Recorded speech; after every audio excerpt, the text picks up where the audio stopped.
kana gani Allah kuma da mu yi ka bisa su Allah Allah kan magana sai ubangiji Allah na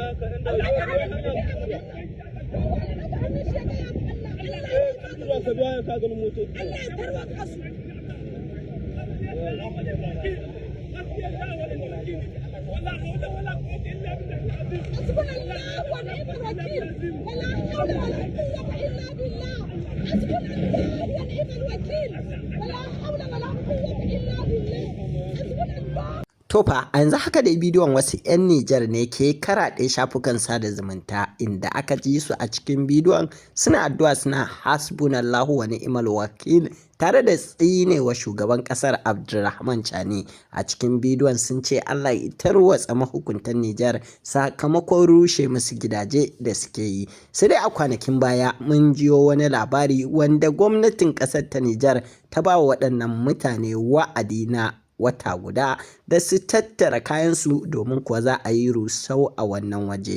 waje dai yana gab ko kuma a ce yana kusa da airport ta kasar ta Nijar, wato filin tashi da saukar jiragen sama wanda kuma gidajen mutane yake a wajajen. Sai dai abin da ba a sani ba shine shin gwamnatin ta Nijar ta biya waɗannan mutane diyya ne kafin ta rushe musu, ko kuma mutanen ne suka je suka yi gine-gine ba bisa ƙa'ida ba a wannan fili wanda yake kusa da filin sauka da kuma tashi na jiragen ƙasar. Bidiyon dai da ake gani ana yadawa a shafukan sada zumunta shine inda aka hango wasu mutane suna ihu, suna kuka, suna roƙon Allah da ya tarwatsa gwamnatin ta Nijar ƙarƙashin